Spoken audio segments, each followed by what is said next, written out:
Di dalam sujudku meminta ridhomu, agar ku mampu hidup di jalanmu.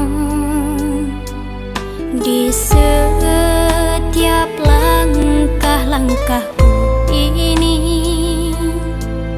ku mencari arti ketenangan.